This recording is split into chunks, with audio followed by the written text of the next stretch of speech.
हर पल आपके साथ। नमस्कार, हर्पल न्यूज देख रहे हैं आप। मैं हूं आपके साथ नुपुर सक्सेना। स्वागत है आप सभी का उत्तर प्रदेश उत्तराखंड के खास बुलेटिन में। खबरों का रुख करेंगे, लेकिन इससे पहले नजर इस वक्त की हेडलाइंस पर। सपा आरएलडी ने 2 प्रत्याशियों की घोषणा की। छपरौली और बड़ौद से उम्मीदवार तय। छपरौली से वीरपाल राठी और बागपत के बड़ौद से जयवीर सिंह तोमर को बनाया गया उम्मीदवार। समाजवादी पार्टी की मान्यता खत्म करने की मांग। सुप्रीम कोर्ट में दायर की गई याचिका। गैंगस्टर को टिकट देने पर घिरी सपा। 19 जनवरी को पीएम की अध्यक्षता में होगी केंद्रीय चुनाव समिति की बैठक। उत्तराखंड और गोवा के प्रत्याशियों के नामों पर लगेगी मुहर। हरक सिंह रावत को बीजेपी ने दिखाया बाहर का रास्ता। बीजेपी ने हरक सिंह को किया बर्खास्त। कांग्रेस का रुख कर सकते हैं हरक सिंह रावत। कथक सम्राट पंडित बिरजू महाराज ने दुनिया को कहा अलविदा। 83 साल की उम्र में ली अंतिम सांस। राज्यपाल आनंदीबेन पटेल समेत सीएम योगी ने जताया दुख। बढ़ते अब खबरों की ओर। यूपी विधानसभा चुनाव की तैयारियों के बीच पीएम नरेंद्र मोदी 18 जनवरी को वाराणसी के कार्यकर्ताओं और बीजेपी के पदाधिकारी से ऑनलाइन संवाद करेंगे। देश के सबसे बड़े राज्य यूपी में विधानसभा चुनाव जीतने के लिए राजनीतिक दलों ने जोर आजमाइश करना शुरू कर दी है। चुनाव आयोग ने कोरोना के बढ़ते मामलों की वजह से रैली और तमाम कार्यक्रमों पर रोक लगा रखी है। इसी बीच पीएम नरेंद्र मोदी 18 जनवरी को अपने वाराणसी के कार्यकर्ताओं और बीजेपी के पदाधिकारी से ऑनलाइन संवाद करेंगे। विधानसभा चुनाव की घोषणा के बाद पीएम मोदी का ये पहला राजनीतिक कार्यक्रम होगा, जिसमें पीएम कार्यकर्ताओं से संवाद करेंगे और चुनाव जीतने का मंत्र देंगे। पीएम मोदी 18 जनवरी की सुबह 11 बजे नमो ऐप के जरिए अपने संसदीय क्षेत्र के बीजेपी पदाधिकारी और कार्यकर्ताओं से सीधा संवाद करेंगे। उस बात की जानकारी देते हुए बीजेपी उत्तर प्रदेश इकाई ने ट्विटर हैंडल पर लोगों से नमो ऐप के जरिए अपने विचार और सुझाव साझा करने के लिए कहा है। उत्तर प्रदेश के मुख्यमंत्री योगी आदित्यनाथ आज गाजियाबाद के दौरे पर है। यहां पर वे स्वास्थ्य सेवाओं का जायजा लेंगे और कोविड अस्पताल भी जाएंगे। इसके बाद पार्टी के उम्मीदवारों से भी मिलेंगे। फिर वे दिल्ली के लिए निकल जाएंगे। ये दौरा 2 तरह से खास माना जा रहा है। पहला, गाजियाबाद में कोरोना तेजी से फैल रहा है, इसके संक्रमण को कम करना आवश्यक हो गया है। इसके अलावा पश्चिमी उत्तर प्रदेश में पहले चरण यानी 10 फरवरी को 58 सीटों पर चुनाव है और अधिसूचना जारी होने के बाद ये पहला दौरा है। ज्यादा से ज्यादा मतदान कराने के लिए कोरोना संक्रमण कम करना भी आवश्यक हो गया है। साथ ही कुछ नेताओं के पार्टी में शामिल होने की भी संभावना जताई जा रही है। अयोध्या में स्वामी प्रसाद मौर्य के करीबी रिश्तेदार बलराम मौर्य ने भी समाजवादी पार्टी का दामन थाम लिया है। वो स्वामी प्रसाद मौर्य के साथ बसपा और बीजेपी में भी थे। स्वामी के सपा में जाने के बाद से ही मौर्य बिरादरी के नेता बलराम के सपा में जाने के प्रबल आसार थे।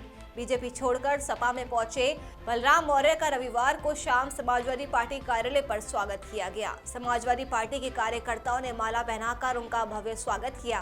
कार्यक्रम की अध्यक्षता जिला अध्यक्ष गंगा सिंह यादव, संचालन महासचिव हामिद जाफर नीसम ने किया। कार्यक्रम में मुख्य रूप से पूर्व मंत्री तेज नारायण पांडे पवन मौजूद रहे। कार्यक्रम को संबोधित करते हुए पूर्व मंत्री ने कहा कि समाज का सम्मान सपा के अलावा अन्य किसी पार्टी में नहीं है। इनके आने से अब 2022 में सपा की सरकार को बनने से कोई भी नहीं रोक पाएगा। बदायूं में बरेली कासगंज रेल मार्ग पर आने वाले दिनों में ट्रेनों के आवागमन के दौरान रेलवे फाटक बंद होने समेत खुलने के बीच लगने वाले जाम से राहगीरों को निजात मिल जाएगी। वजह है कि इस रूट पर मौजूद सभी रेलवे क्रॉसिंग खत्म करने का रेलवे सेक्शन वर्क्स का काम तेजी के साथ चल रहा है। इसी काम का नतीजा है कि जिले में अब 3 रेलवे क्रॉसिंग पर ओवरब्रिज बनाए जाएंगे। इसके लिए सेक्शन वर्क्स की ओर से रेलवे बोर्ड को प्रस्ताव भी भेजा जा चुका है। इस रूट पर केवल बदायूं शहर का जिक्र करें तो यहाँ 3 रेलवे क्रॉसिंग है। इनमें दत्तागंज तिराहा, मैकूलाल रेलवे क्रॉसिंग और नेकपुर रेलवे क्रॉसिंग शामिल है, जहां पर मेकुलाल रेलवे क्रॉसिंग पर राज्य सरकार की ओर से ओवरब्रिज बनाया जा चुका है। वहीं नेकपुर रेलवे क्रॉसिंग पर अंडरपास निर्माण का काम आखिरी चरण में पहुंच चुका है। कानपुर की आर्य नगर सीट पर बीजेपी को सलील की टक्कर का कोई प्रत्याशी नहीं मिल रहा। पार्टी इस सीट पर कोई रिस्क भी नहीं लेना चाहती है। इसके चलते प्रदेश की पहली ऐसी सीट है जिस पर एमएलसी सलील बिश्नोई को टिकट देने का फैसला प्रदेश नेतृत्व ने लिया है। अब केंद्रीय चुनाव कमेटी की मुहर लगने के बाद लिस्ट में नाम जारी होगा। सलील बिश्नोई का नाम फाइनल करने के पीछे की वजह बताई जा रही है कि कानपुर में वे वैश्य समाज का प्रतिनिधित्व करते हैं। उनके कद का कोई दूसरा प्रत्याशी नहीं है और इतना ही नहीं, लगातार 3 बार आर्य नगर सीट से वो विधायक रहे हैं। लेकिन दुर्भाग्य ये रहा कि मोदी लहर में 2017 में वे चुनाव हार चुके थे। बीजेपी के इंटरनल सर्वे में भी उनका नाम टॉप पर रहा है, इसलिए बीजेपी ने उन्हें एक बार फिर से आर्य नगर सीट से प्रत्याशी बनाने का फैसला लिया है।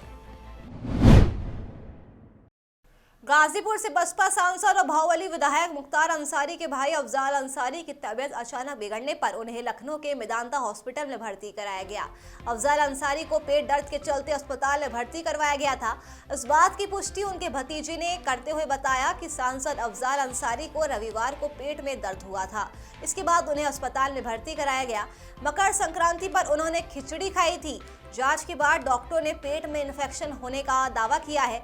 बता दें कि अफजाल अंसारी को यूपी की सियासत में अहम किरदार माना जाता है। उनका मऊ, गाजीपुर, बलिया, बनारस और आजमगढ़ की करीब 24 विधानसभा सीटों पर दबदबा रहा है। अफजाल अपना राजनीतिक गुरु सरजू पांडे को ही मानते हैं।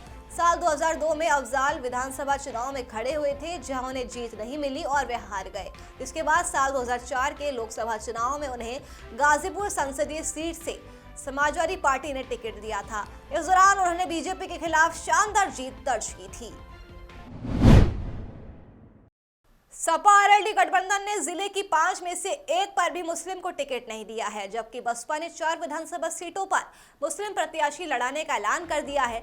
ऐसे में सियासी हलकों में इस संभावना से भी इनकार नहीं किया जा सकता है कि बसपा के ये चारों प्रत्याशी ही कहीं मुस्लिमों की सहानुभूति न बटोर ले जाए। जिले में सपा आरएलडी गठबंधन कर चुनाव में उतर रहे हैं। सपा ने साइकिल के सिंबल पर अभी तक केवल चरथावल सीट पर पंकज मलिक को प्रत्याशी बनाने की घोषणा की है। हालांकि बाकी 4 सीटों पर घोषित प्रत्याशी नल के सिंबल पर चुनाव लड़ेंगे, लेकिन इन प्रत्याशियों में 3 सपा नेता भी हैं। इस तरह मीरापुर, पुरकाजी और खटौली सीट पर सपा नेता और बुढ़ाना में आरएलडी नेता नल के निशान पर चुनाव लड़ेंगे। उत्तर प्रदेश के विधानसभा चुनावों में सपा और आरएलडी गठबंधन प्रत्याशियों को खुला समर्थन देने के बाद किसान नेता नरेश टिकैत ने अब पलटी मार ली है। किसान नेता नरेश टिकैत ने अपने पिछले बयान से पलटते हुए कहा है कि हम चुनाव में किसी का भी समर्थन नहीं कर रहे हैं। उन्होंने कहा कि यहाँ तो पहले से ही हर पार्टी का आदमी आता रहता है। कल गठबंधन प्रत्याशी राजपाल बालियान भी आते थे, वो किसान भवन में आए थे। हम तो सभी को अपना आशीर्वाद देते हैं, उसमें कोई समर्थन वाली बात नहीं है। थोड़ी घनी बातचीत हमारे मुंह से निकल गई होगी।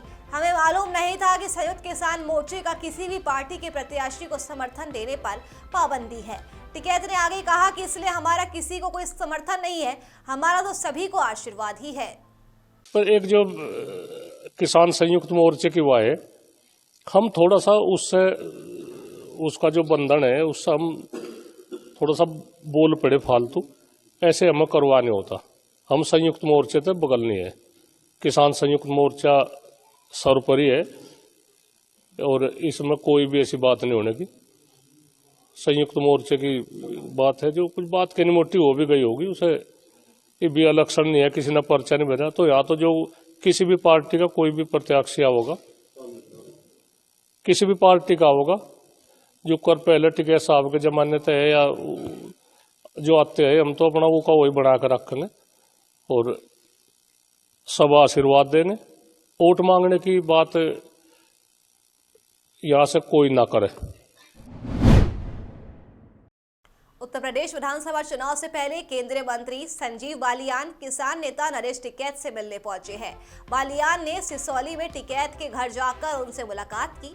बता दें कि भारतीय किसान यूनियन के अध्यक्ष नरेश टिकैत का कुछ दिन पहले हाथ का ऑपरेशन हुआ था। बालियान उनकी तबीयत का हालचाल लेने के लिए सिसौली पहुंचे थे। संजीव बालियान और नरेश टिकैत एक ही खाप से आते हैं। नरेश टिकैत बालियान खाप के ही चौधरी है। इतना ही नहीं, दोनों मुजफ्फरनगर के ही रहने वाले हैं। खुर्जा के पौष एरिया जेवर अड्डे पर बन रहे नाले में बालू से भरा ट्रक पलट गया, जिससे आसपास के लोग घबरा गए। ट्रक ड्राइवर से मना करने के बावजूद ट्रक ड्राइवर ने चलते ट्रक को नाले से निकाला, जिससे ये बड़ा हादसा होने से बच गया। मौके पर लोगों ने ट्रक में फंसे ड्राइवर को सकुशल बाहर निकाल लिया। यूपी में कोरोना के मामलों में लगातार इजाफा होता जा रहा है और इसी के साथ कोरोना के नए वेरिएंट के मामले भी बढ़ते जा रहे हैं। लेकिन अब ओमिश्योर किट से कोरोना के नए वेरिएंट ओमिक्रॉन की पहचान हो सकेगी। आरटीपीसीआर मशीन में लगने वाली इस किट से कोरोना जांच भी हो सकेगी। 3 से 4 घंटे के अंदर इसकी रिपोर्ट भी आ जाएगी। इस स्वदेशी किट को आईसीएमआर की ओर से मंजूरी भी मिल चुकी है। ये किट इसी महीने रीजनल मेडिकल रिसर्च सेंटर को मिल जाएगी। इससे जांच और ज्यादा आसान हो जाएगी। यूपी के अलीगढ़ में भी कोरोना केसेस तेजी के साथ बढ़ रहे हैं। आपको बता दें कि गर्भवती महिला की कोरोना के चलते मौत हो गई। वहीं दूसरी ओर कोरोना के 212 नए मामले भी सामने आए हैं। बता दें कि देश में कोरोना के मामले तेजी के साथ बढ़ते जा रहे हैं। हर रोज 2 लाख से ज्यादा मामले सामने आ रहे हैं। हर दिन 200 से ज्यादा पॉजिटिव लोग निकल रहे हैं। पिछले 24 घंटे में यहाँ 212 नए कोविड-19 के केस सामने आए हैं। जनवरी के 16 दिनों में 2000 कोरोना पॉजिटिव की पहचान हुई है। जानकारी के अनुसार सिविल लाइंस की गर्भवती महिला को 12 जनवरी को मेडिकल कॉलेज में भर्ती करवाया गया था। महिला के प्लेटलेट्स और हीमोग्लोबिन कम थे। कोविड जांच भी पॉजिटिव आई थी, जिसके बाद डॉक्टर्स महिला का इलाज कर रहे थे। हालांकि रविवार को इस महिला की मौत हो गई। यूपी इस वक्त घने कोहरे की चपेट में है। दूसरी तरफ बर्फीली हवाएं हाथ कपा रही है। कोहरे और हवाओं ने मिलकर धूप को बेअसर कर दिया है और दिन के पारे को एकदम से गिराना भी शुरू कर दिया है। दिन का तापमान सामान्य से 9 डिग्री तक दर्ज किया गया है।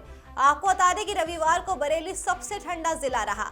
यह अधिकतम तापमान 11.0 डिग्री दर्ज हुआ, जबकि न्यूनतम पारा 8.6 डिग्री रहा। मौसम वैज्ञानिकों की माने तो फिलहाल ऐसे ही हालात रहने वाले हैं। 19 और 20 जनवरी को बारिश के भी संकेत मिल रहे हैं। वहीं मौसम विज्ञान केंद्र ने पूर्वी और पश्चिमी उत्तर प्रदेश के लिए येलो और ऑरेंज अलर्ट जारी कर दिया है। पौष पूर्णिमा पर सोमवार को आस्था की डुबकी के साथ स्नान दान समेत अन्य अनुष्ठानों की भी आज से शुरुआत हो गई है। माघ मास में ब्रह्म मुहूर्त में जागकर गंगा, नर्मदा, यमुना में स्नान करने से पापों का नाश होता है। इस महीने में दान पुण्य, रोगियों की सेवा करने से शुभ फल मिलते हैं। स्नान दान कर पुण्य अर्जित करने के लिए माघ का महीना बहुत ही उत्तम माना गया है। मोक्ष प्रदान करने वाला माघ स्नान पौष पूर्णिमा से आरंभ होकर माघ पूर्णिमा को खत्म होता है। उत्तर प्रदेश विधानसभा चुनाव के लिए बीजेपी और निषाद पार्टी के बीच सीटों का फैसला हो चुका है। निषाद पार्टी के अध्यक्ष संजय निषाद ने कहा कि हमारी पार्टी यूपी में बीजेपी के साथ गठबंधन में 15 विधानसभा सीटों पर चुनाव लड़ेगी, जबकि वे किन जिलों में और कौन सी सीटों पर प्रत्याशी उतारेगी, इसका फैसला दिल्ली में बीजेपी हाईकमान के साथ बातचीत के बाद ही लिया जाएगा। बता दें कि पिछले काफी दिनों से सीटों के बंटवारे को लेकर निषाद पार्टी और बीजेपी के बीच खींचतान चल रही थी। चुनाव आयोग की पाबंदियों के बावजूद भी अमरोहा में बीजेपी प्रत्याशी आचार संहिता और कोरोना नियमों की जमकर धज्जियां उड़ाते हुए नजर आ रहे हैं। गजरौला में देवेंद्र नागपाल के बाद अब हसनपुर के प्रत्याशी महेंद्र सिंह ने सैकड़ों कार्यकर्ताओं के साथ जुलूस निकाला। जुलूस में बगैर मास्क लगाए कोविड-19 नियमों का उल्लंघन करते हुए वो नजर आए। हैरानी की बात यहाँ पर यह है कि ब्लॉक चौराहे से लेकर रहरा अड्डे तक जुलूस निकालने के बाद भी पुलिस प्रशासन ने कार्रवाई करने की जहमत नहीं उठाई।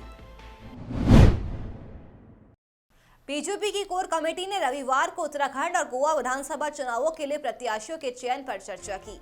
अब प्रधानमंत्री नरेंद्र मोदी की अध्यक्षता में 19 जनवरी को केंद्रीय चुनाव समिति की बैठक में प्रत्याशियों के नामों को अंतिम रूप दिया जाएगा।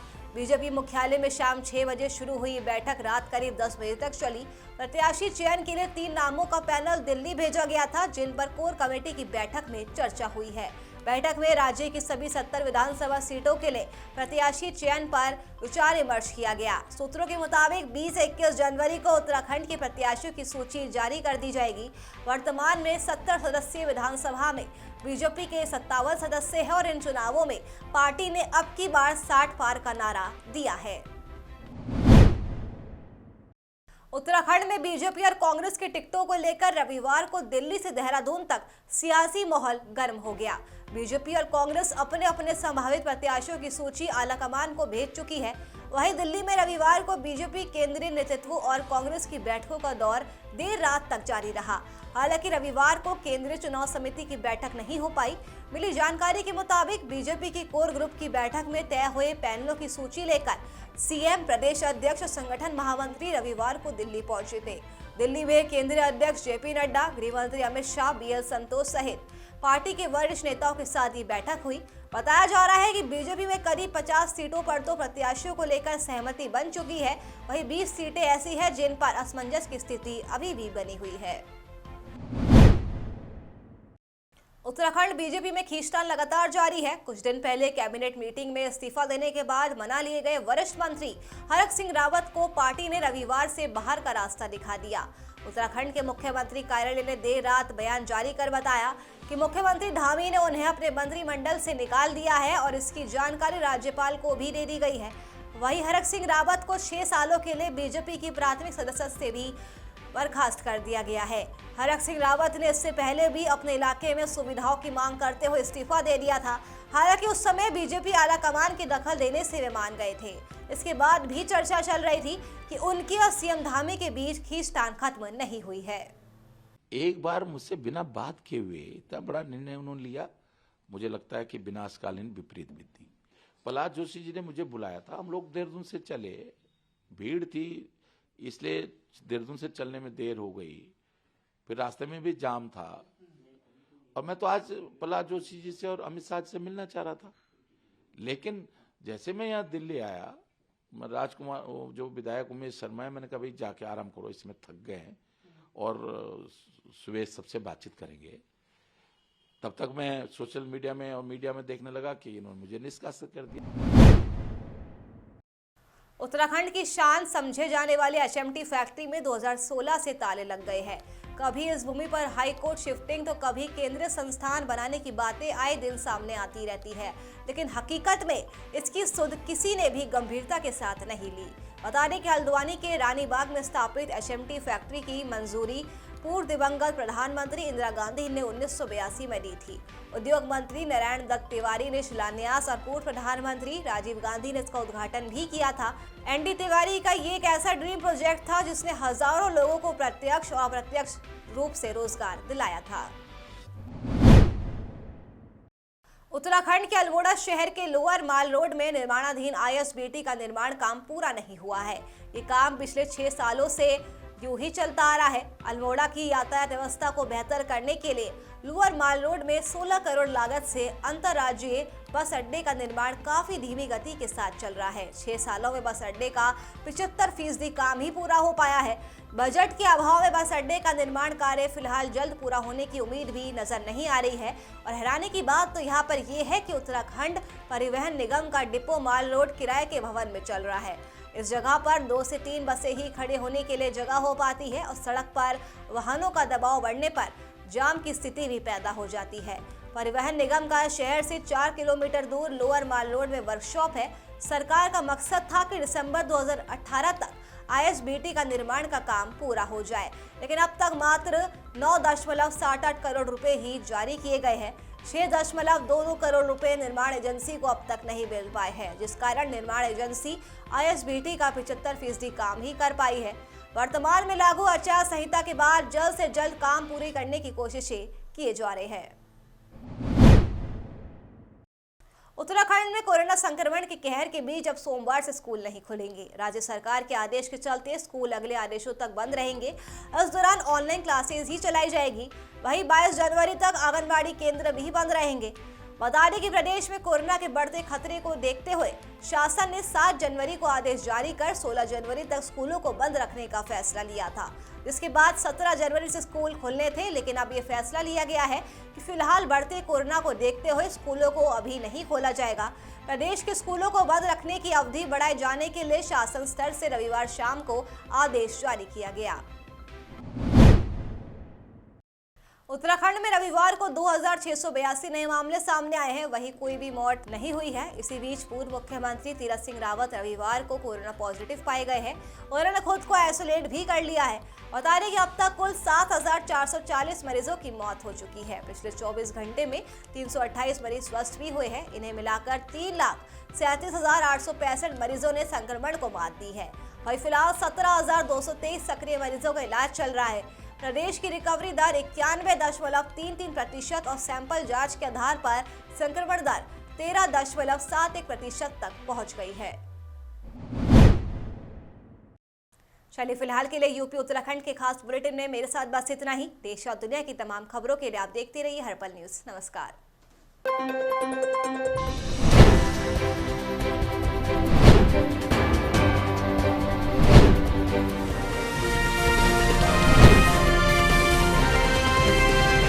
हर पल आपके साथ।